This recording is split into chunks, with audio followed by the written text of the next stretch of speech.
আপনাদেরকে স্পষ্ট করে জানাই যে সামনে খুবই গুরুত্বপূর্ণ একটা নির্বাচন রয়েছে 12 তারিখ। এখানে বাংলাদেশের স্বাধীনতা, সার্বভৌমত্ব সহ বাংলাদেশের নিরাপত্তা জনিত বেশ কিছু বিষয় জড়িত রয়েছে, যার কারণে অবশ্যই 12 তারিখে নির্বাচন হতে হবে। এবং যারা 12 তারিখে নির্বাচন বানচাল করে দেওয়ার জন্য আমাদের উপরে আক্রমণ করেছে, তাদের এই নীল নকশাকে বৃদ্ধাঙ্গুলি দেখিয়ে আমাদের জনগণের অধিকার আমাদের বাস্তবায়ন করতে হবে। প্রিয় ভাইয়েরা, জনগণ, বাংলাদেশের জনগণ প্রচন্ড শান্তিপ্রিয় এবং তারা সব সময় সরকারকে সহযোগিতা করে আসছে, কিন্তু সরকার সেই জনগণের উপরে আজকে মুহুর্মুহু sound grenade, tear shell, rubber bullet এগুলো নিক্ষেপ করেছে। এবং এখনো তারা বিভিন্ন জায়গায়, যেমন শাহবাগে এখনো সম্ভবত আক্রমণ চলছে। একটু আগেও আমরা এই লাইভ শুরু করবার আগে দেখতেছিলাম যে শাহবাগে আক্রমণের মতো ঘটনা ঘটতেছে। তো এবং 100-র অধিক শাহবাগেও আহত হয়েছে। তো এই যে পুলিশের ন্যাক্কারজনক হামলা এবং তাদের যে লাগাম টেনে ধরা হচ্ছে না, তারা বলছে, মানে আপনি একটা জিনিস খেয়াল করেন, তারা বলছে যে আয় হাদির লাশ নিয়ে যা। মানে এইটা পুলিশের, মানে সে যদি আওয়ামী লীগ না হয়, সে যদি মানে সত্যিকার অর্থেই কোনো পুলিশ সদস্য হয়ে থাকে, তাহলে তার এই ধরনের কথা বলবার কোনো প্রশ্নই আসে না।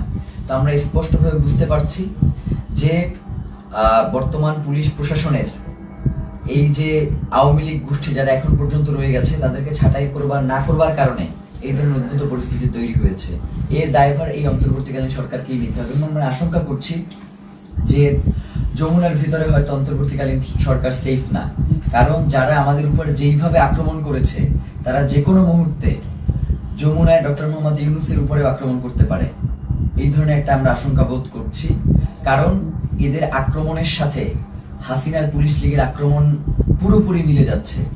এবং সেই সাথে আমরা এটাও আপনাদেরকে বলতে চাই যে আমরা দেখতেছেন তো আমাদের কি অবস্থা, তারপরেও আমাদেরকে শান্তিপূর্ণভাবে সকল অবস্থার মোকাবেলা করতে হবে।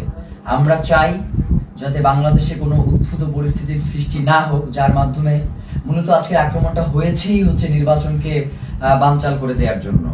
সুতরাং এই নির্বাচন অবশ্যই হতে হবে এবং সেটা 12 তারিখেই হতে হবে। এবং যারা নির্বাচন বানচাল করতে চায়, তাদেরকে আমাদের রুখে দিতে হবে। আমরা কোনোভাবেই এই নির্বাচনকে বানচাল করতে দিব না, কারণ বাংলাদেশের জন্য এই নির্বাচন অত্যন্ত গুরুত্বপূর্ণ। প্রিয় ভাইয়েরা, সেই সাথে আমরা আপনাদেরকে স্পষ্ট করে যে জিনিসটা জানাতে চাই, সেটা হচ্ছে শহীদ ওসমান হাদির হত্যার যে তদন্ত, সেটা জাতিসংঘের অধীনেই হইতে হবে। আমাদের এখানে আমরা তাদের সাথে কথা বলেছি, তারা আমাদেরকে আশ্বস্ত করেছিল যে জাতিসংঘের অধীনে এটার তদন্ত হবে, কিন্তু তারা কোনো ধরনের সময়সীমা বেঁধে দেয় নাই। তারা ইতিপূর্বেও আমাদেরকে আশ্বস্ত করেছিল তারা ক্ষমতায় থাকা অবস্থাতেই শহীদ ওসমান হাদির হত্যার বিচার করবে, কিন্তু তারা সেই বিচার করতে পারে নাই। যার কারণে আমরা তাদের শুধুমাত্র কথায় আশ্বস্ত না হয়ে আমরা তাদের কাছে একটা দাবি করেছিলাম যে আপনি কবে নাগাদ এই কাজটুকু বাস্তবায়ন করবেন, এই চিঠিটা ইস্যু করবেন, সেটা আমাদেরকে জানান। এখন রাষ্ট্রের কাছে যদি আমাদের এতটুকু দাবি জানানোর অধিকার না থাকে, তাহলে তো বাংলাদেশ বলে কোনো রাষ্ট্র এই মুহূর্তে সাস্টেইন করবার কথা না। এখন তো এই রাষ্ট্র তাহলে অন্য দেশের প্রক্সি দিচ্ছে এই রাষ্ট্র কোনো না কোনো ভাবে।